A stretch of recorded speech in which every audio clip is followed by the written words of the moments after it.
Ал бұндай сепаратистік пиғылдар жеткілікті. Бұндай сепаратистік пиғылдар. Ең қарапайым. Міне жерге бір сөзді айтайын. Нет, вот надо вот...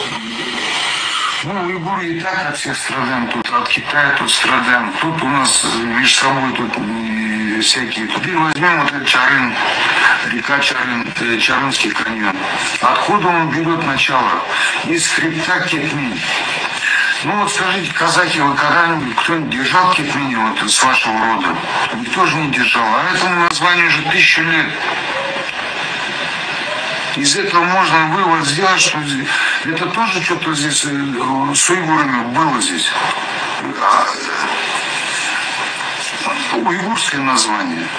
Чунжа, допустим, это вот, я как вот уже узнал, это в Турфане, допустим, да, Турпан. У нас есть там такое, как бы полупустыня, там все выращивают. Именно вот, где узюм делают, вот это, называется, вот, где узюм сушат, вот это называется чунжа.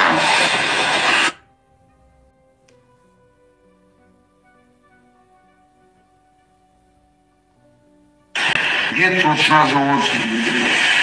Ну, уйгуры и так от всех страдаем, тут от Китая тут страдаем, тут у нас между собой тут... Естідіңіздер ғой. Ана жер 1000 жылдан бері біздікі дейді. 1,5 ғасырға жетер жетпес уақытта құл ретінде айдалып келгенін ұмытып қалған. Сонда біздің жер 1000 жылдан бері кетмен біздің жер, қазақ кетпеннің не екенін біле ме, кетпен ұстаған жоқ қой дейді. Сепаратизм. Бұның басы қайдан шығады? Анау Құдай ұрған, Құдай төбесінен ұрған, екі дүние соңбай кеткір Қасым Мәсіми деген есекбас самсашы бар. Оның тіреушісі Кәрім Мәсімов болды. Бұл Кәрім Мәсімовтің әкесі Қажымқан Мәсімовтің туған інісі Қасым Мәсіми деген. Қажымқан, оның аты Ажымқан. Бұлар ажы дейді. Қажыға барғанда бұлар ажы дейді. Одан бір затқа бірдеңгені айтқанда құрметтегенде деп, меншіктеп қосады. Ажым дейді. Ажым деген сөз, біз қажеке деген сияқты сөз. Біз мысал қажыбай десек, бұлар жаңағы ажыбай дейді, немесе ажым дейді. Ажым деп жаңағы бір өзім, менің қажым деген сияқты.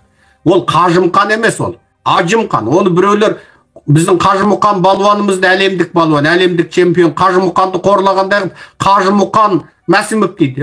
Қажымұқан емес ол. Ажымқан ол. Ажымқан деп жете жүрет. Ажымқан деген саудагер, Ажымқан деген қайыршы жүретін баяғыда. Ажымқан ол. Соның інісі Қасым деген болды. Мәсіми. Сол Уйгурская держава деген кітап жазды. Сөйтіп ол бүкіл жетісу ұйғырдың жері деп дәлелдегісі келді. Оны кім баспадан шығарды? Анау тегі белгісіз Мұхтар Құл-Мұхаммед деген Атамұра баспасын ұстап отырғанда шығарды.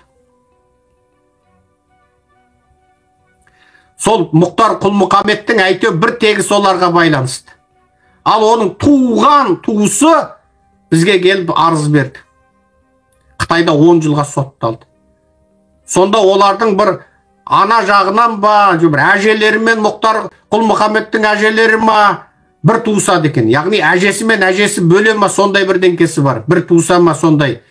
Екі әже жаңағы апалы сіңілі ма содан барып бұлар тарай ма бір денкесі бар. Сол кісі Қытайда сотталды 10 жылға. Екі ұлы Қазақстанда медуниверситет тауысқан. Екеуі де доктор, мықты доктор. Анау мен бір адамдардың арызын қабылдап отырам, қолымда система салулы, бірақ қолымда жазып құжынаған адам арыз қабылдап отырам ғой. Сонда ана менің системамды салған сол жігіттер. Аға сіз ауырып тұр, температура көтеріліп тұр, енді докторға келіп емделмейсіз, уақыт жоқ. Құжынаған адам, сонда жарайды біз барып система сап кетейік деді. Міне сол туысына араша түскен жоқ. Ана жігіт Абай газеттен ақпарат таратты өстіп. Мұхтар Құл-Мұхаммед туысым еді, менің әкем 10 жыл қамалып қалды деп еді, ондай туысым жоқ, өлләхи, белләхи, Құдай сақтасын, Қытайға қарап, қабақ түйуге де болмайды, Қытайға қарсы тұруға болмайды деп, Абай газеттен мақаланы алдырып тастады. Міне, әңгіме қайда жатыр? Менің жалпы айтатыным осы. Мен бауырлас халықтардың ортасында қанды қақтығыс болуын қаламайын. Биліктің бұны қазақ халқын бастыру үшін, қазақтың ұлтшылдарын бастыру үшін қолдан жасаған қордай сияқты спектакльге айналдыруында қаламаймын. Мен жаман ұлт жоқ, жаман адам бар деген принципті ұстанушымын. Қылмыскер ұлты қазақ бола ма, қазақ болмай ма, қылмыскер сотталу керек. Және қазақтың ұлтшылдарын айтамын. Заң аясында, халықаралық адамдық құқық аясында өз құқықтарыңды қорғауды біліңдер.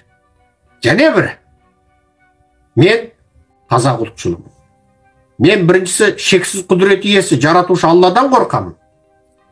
Алланы сүйемін, ақиретімді сүйемін.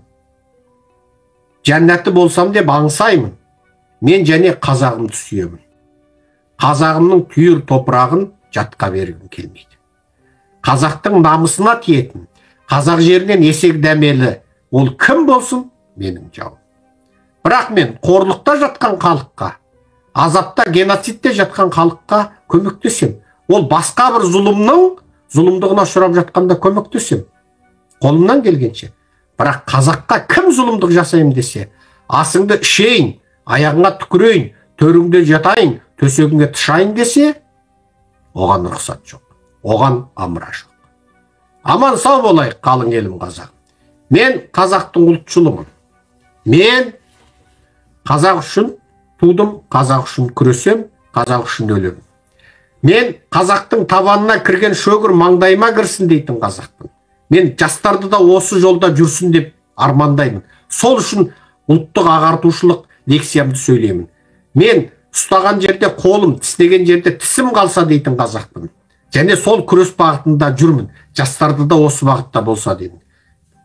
Қалың елім қазағым, мына зұлым билік қазақтың бірінші жауы. Мына зұлым билік орыс пен Қытайдың қолбаласы, қуыршағы. Мына зұлым билікті құлатпай, Қазақстанда әділ демократия орнатпай, ешқандай халық, Қазақстанның негізгі халқы 85%-дан артық қазақ халқы да, басқа бұратана халықтарда, сырттан келген келімсек халықтарда Қазақстанда жақсы өмір сүрмейді.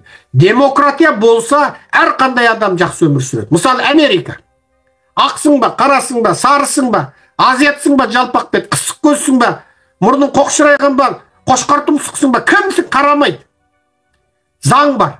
Кім қылмыс өткізді? Оның нәсіліне, дініне, ұлтына келген шығу тегіне қарамай соттайды. Әділ сайлау бар. Парламентте, конгресте бәленбай мұсылман әйел отыр. Қаралар, қара ұлт, нәсілі қарадан Нью-Йорктың мері болып отыр.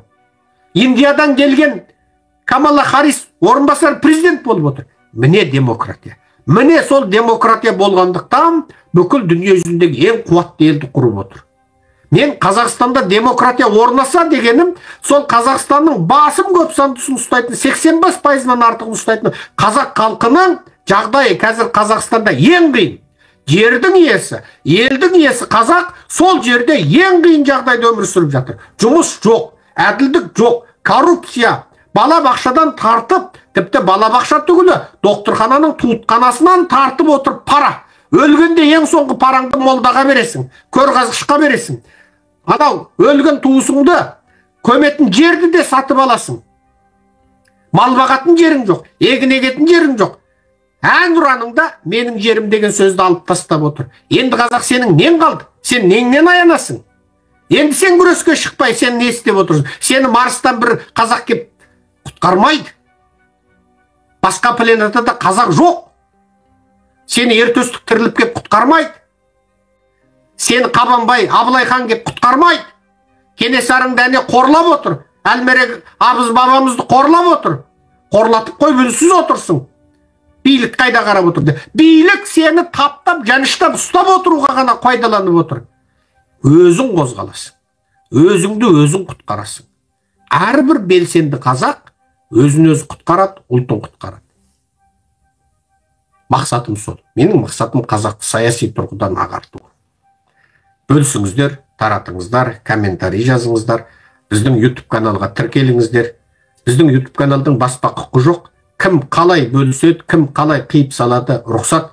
Тек әлгі ойбай айтты, ойбай бүйтті деп аттандаған шулатқан тақырып қоймаңдар, ол ұят болады. Жақсы, аман сау болыңыздар. Менің телеграм каналыма тіркеліңіздер. Аман болыңыздар. Құрметпен Серікжан Біләшұлы. Дәл қазір Нью-Йоркта 14 декабрь түскі сағат 12:37. Сіздерде 15 декабрь түнгі сағат, 14 декабрь түнгі сағат 11:37 болды ғой деймін. Алматыда 11:37 болды ма? Алматы Астанада. Астана 11:37 дейді. Жақсы. Қай жерден шығып отырсыздар? Шетелдерден бар ма? Қазақтың қай жерінен шығып отырсыздар? Атырау дейді. Жақсы. Атырауға сәлем. Астанаға сәлем. Шымқалада, Шымкент 11:38. Сәлем. Маңғыстау. Алла разы болсын Маңғыстаудың халқына. Екібастұз, Шымкент, Тараз, Маңғыстау, Алматы. Жақсы. Мен енді Құдай берген 3 жыл бар. Полша дейді. Құдай берген 3 жыл бар, енді сол кем дегенде бір келінім Маңғыстаудан болсын деп отырмын. Бір келінім Шымкент, енді қазақтың ең бір өскен жері ғой деп ырымдап отырмын. Енді бір келінді оны өзі шешсін, енді сіздер шешсеңіздер. Бес құда болам дегендер жекеге шығып хабарласа берсін деймін ба? Бостон дейді, Өскемен, Қарағанды. Жақсы, Ақтөбе, Атырау. Жақсы. Бүкіл қазақ даласына сәлем. Менің енді әзіл ғой, болашақта балалар шешер, бірақ жалпы ойымыз сол. Не жат ел, жат жерде жүрміз. Жас 50-ге келді. Жас 50-ге келді. Жат ел, жат жер. Ат басындай алтын берсе де Американда тұрайын деген ниетім жоқ болатын. Ұлтым үшін күрестім. Сол үшін істі болдым, сотты болдым. Түрменің дәмін таттым. Түрме көрем деген жерім беді. Сол түрмеде беретін ботқа ішем деген асым беді. Сол түрмесін көрдім. Қолыма кісен салынды. Соның бәрін көрдік енді. Бастан өтті. Кім үшін істедік? Қазақ үшін істедік. Қазақты құтқарсақ дедік. Еңбегіміз жанды.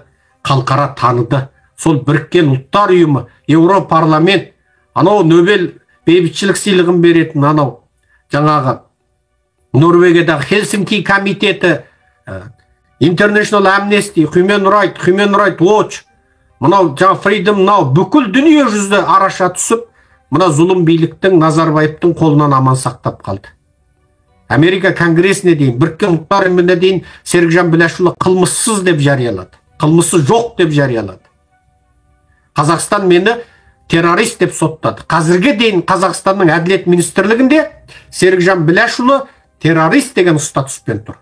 Менің банк есепшоттарым бұғатталған, мүліктерім бұғатталған. Міне, менің машинем, менің туысымның үйінде тұрғанына қарамастан, құжат бойынша өтіріктен штрафный стоянкада дейді. Неге? Ол штрафный стоянкада тұрған жоқ. Мен туысым үйінде тұр. Неге сөйтті?